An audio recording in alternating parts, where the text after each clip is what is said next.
Jordi Cañas, diputat de Ciutadans, eurodiputat. Què tal, senyor Cañas? Com anem? Bon dia, bona hora. Bon dia, Josep. Gràcies per acompanyar-nos. Són moltes les qüestions que posen Europa en el centre de diana. Jo deia aquest matí que en aquest moment tot el que aquest món convuls que ens ha tocat viure té tres epicentres de manera clars i descarats. Un és Brussel·les, òbviament, l'altre és Washington, per descomptat. L'altre és dissortadament Moscou. Després hi ha uns altres epicentres que queden una mica diluïts, però que tenen la seva força i la seva potència, i els interessa quedar diluïts, un dels quals el principal seria Beijing, per exemple, no? Ara bé, enmig de tot això, una mica la sensació de que Europa és l'epicentre més desprotegit. ¿Té usted también esta sensación? Sí, tengo la sensación, pero no es una sensación, pero no es la realidad. Europa tiene conjuntamente, Europa me refiero a Europa sin, no la OTAN, sin Estados Unidos, Europa, los países de los 27, sí.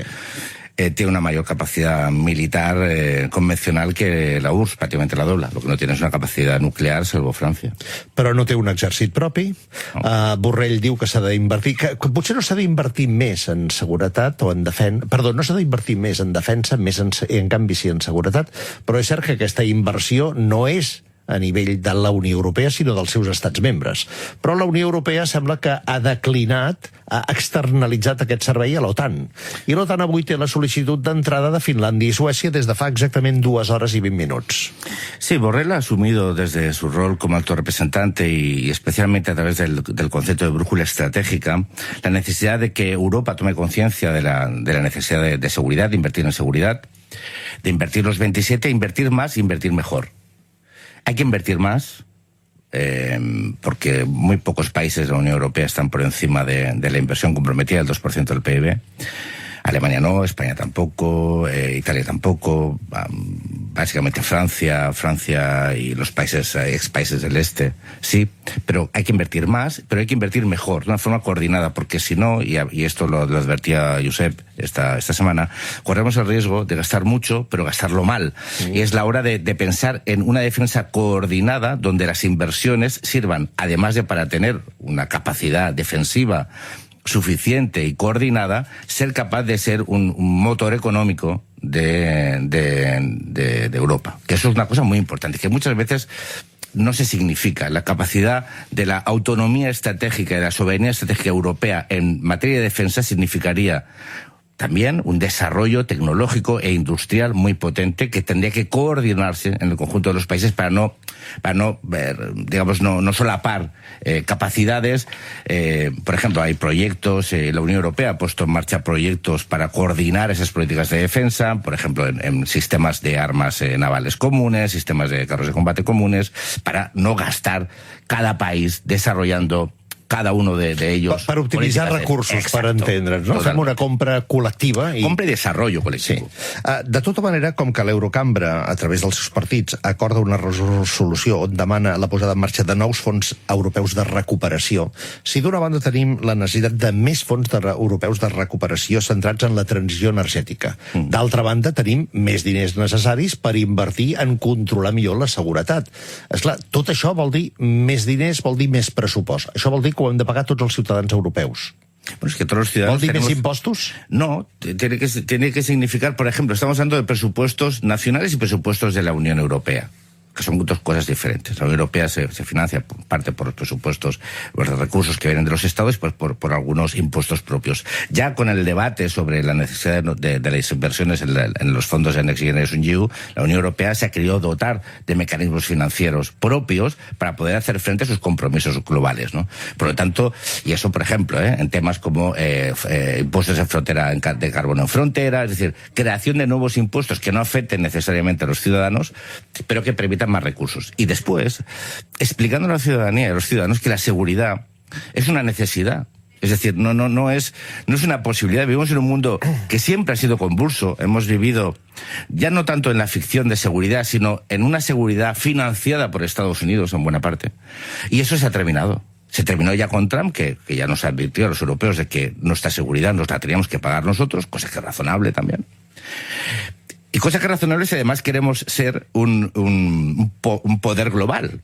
Es decir, cuando uno la seguridad la tiene externalizada en un tercer poder, al final acaba siendo dependiente. Hablamos de la dependencia del gas, pero somos dependientes de la defensa norteamericana. Entonces yo creo que la mejor forma de ser independiente en este mundo es no tener dependencias. Y la mejor forma de que Europa no tenga dependencias en seguridad es que sea responsable de su propia seguridad, explicándose a los ciudadanos, uno, de que es necesarias las políticas de seguridad, dos, de que hay que invertir más en defensa, de que esa inversión, además, puede ser una inversión productiva que desarrolle I+D+I, que desarrolle una industria propia, y que eso tiene que hacerse coordinadamente para beneficiar a nuestra seguridad, a nuestro tejido industrial i a nostre empleo.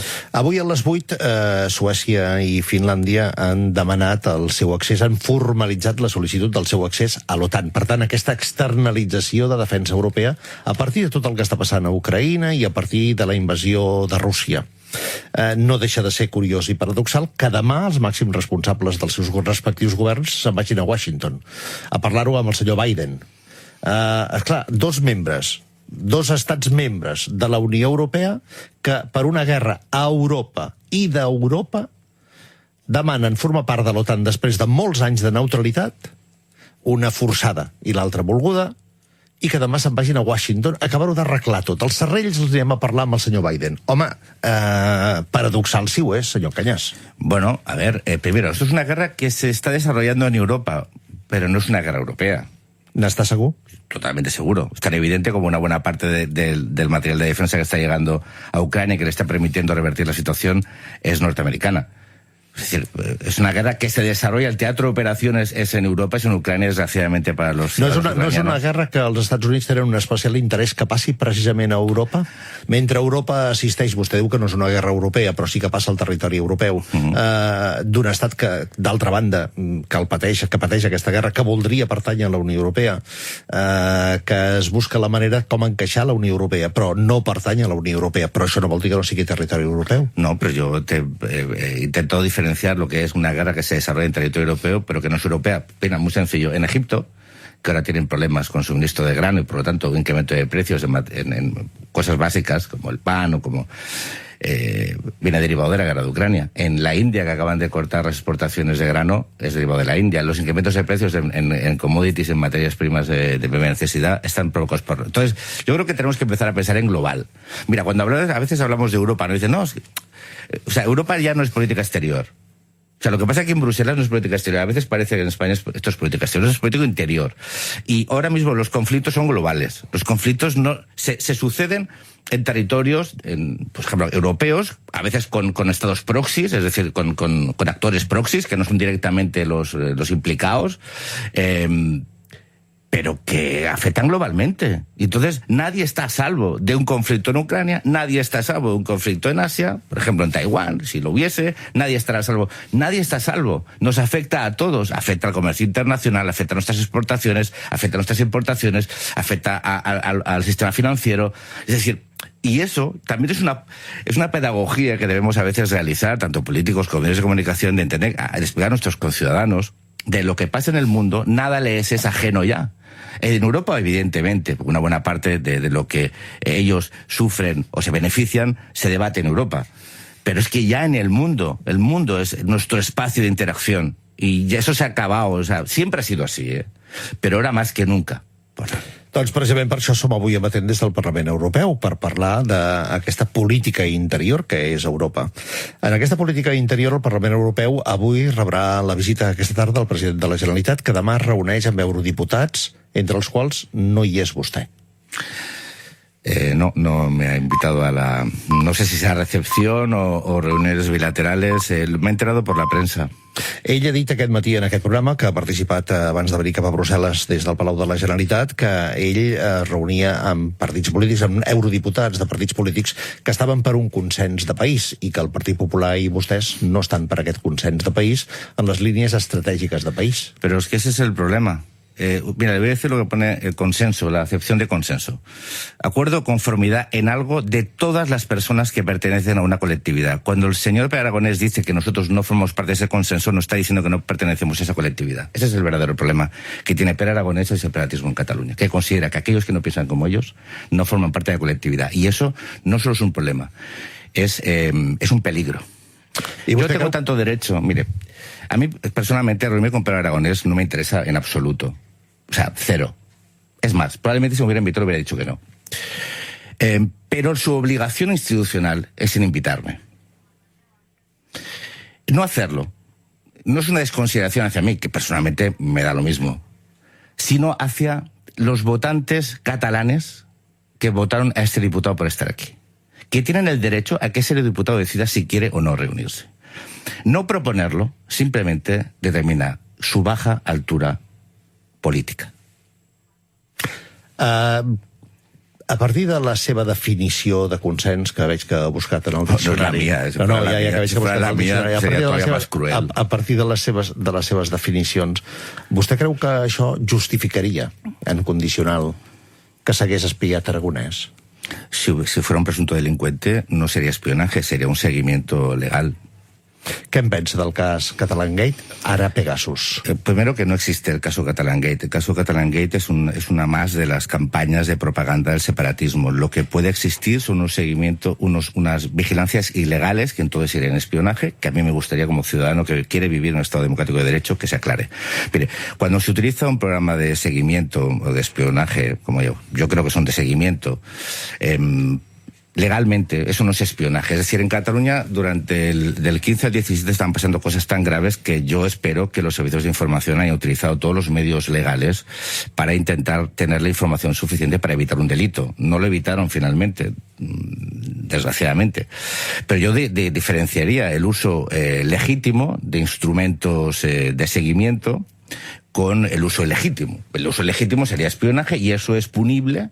Y yo no quiero vivir en un país cuyas fuerzas de seguridad o cuyos servicios de información o cuyo gobierno utilice ilegalmente unos programas que son muy peligrosos. Son muy peligrosos porque te permiten obtener información de toda la vida de una persona. Entonces, eso tiene que estar siempre bajo mandamiento judicial. Y si no es así, eso exige investigación, asunción de responsabilidades y dimisión. Sea el señor Pere Aragonès, sea el señor Puigdemont o a quien sea. Lo que pasa es que el señor Pere Aragonès formaba parte de un gobierno que estaba maniobrando para cometer un golpe de Estado. Y una buena parte de aquellos que se dicen espiados e investigados sin poderlo demostrar, porque el informe de Citizen Lab no puede demostrar quién estaba detrás de esas investigaciones o ese seguimiento. ¿Desconfía usted de la información? No, yo no desconfío, es que no lo puede demostrar. O sea, lo que no se puede afirmar es lo que no se puede demostrar. Es decir, pero eso no lo digo yo, lo dice el informe. El informe hay una descripción de un hecho y hay una asunción de responsabilidades. La asunción de responsabilidades no es demostrable, por lo tanto eso que se dice en el informe no es cierto. Yo hice una batería de preguntas, he recibido respuestas, voy a formular una batería de preguntas, pero es tan sencillo como escuchar a lo que dice el propio director. El propio director dice que no se puede demostrar, no se puede saber. Él infiere que, bueno, puede inferir lo que le dé la gana, pero la pregunta es, en un momento del 2015 y 2017, donde no solo había un problema de seguridad en España, sino de seguridad en Europa y en el mundo, donde estaban incorporados actores como Israel, porque es el país del NSO, de la empresa que proporciona el software, que evidentemente, quien puede ignorar que los servicios de información israelíes no conocen lo que pasa, es una broma. Estaba Rusia, por lo que usted comentaba antes con la ciudadana arriba, que tiraba balones fuera, como si su partido no hubiera estado metido en el ajo. Estaba Estados Unidos, que en el año 2017 ya había advertido que en Cataluña los rusos estaban influyendo eso no lo sabe la mayoría de los oyentes de los CEOs de Cataluña. En el 2017 hubo una reunión especial en el Senado norteamericano donde se puso al mismo nivel Cataluña, el Brexit, las elecciones francesas y las elecciones norteamericanas. Entonces, claro que había muchos servicios de información preocupados por qué estaba pasando en Cataluña. Lo que pasa es que estos señores, como eran aprendices de brujo, y estaban jugando una liga que les venía muy grande, se piensan que los únicos interesados en saber qué estaban armando, urdiendo o tramando eran los servicios de información españoles. Y desgraciadamente, y digo desgraciadamente, por lo que suponía, no creo que fueran solo los servicios de información españoles. Pero repito, yo, como ciudadano que vivo en un país que es una democracia y un Estado de Derecho, no quiero que a nadie, ni a aquellos que son mis oponentes políticos, puedan ser espiados si no existe un mandamiento judicial, cosa que al revés no pasaría. Y todas otras cosas, y acabo, porque en 2017 se denunció presuntos seguimientos, espionaje a diputados, a periodistas y activistas de la sociedad civil catalanes por parte del gobierno de la Generalitat, y no quisieron investigar, intentaron destruir pruebas. Lo digo también a título de inventario. Doncs aquí queda dit. Jordi Cañas, gràcies per acompanyar-nos, gràcies per rebre'ns en tant que eurodiputat també, com estem dient avui a tots els representants d'aquesta cambra que han tingut la gentilesa d'invitar-nos primer i de facilitar-nos la informació després. Es un placer verte aquí. I me gustaría verte mucho más a menudo. Doncs, com deia aquest matí, torno a repetir, no serà per falta de feina, però això és cosa seva. En la mesura que vagin generant feines i polèmiques i elements que s'hagin d'aclarir, aquí vindrem per explicar-ho.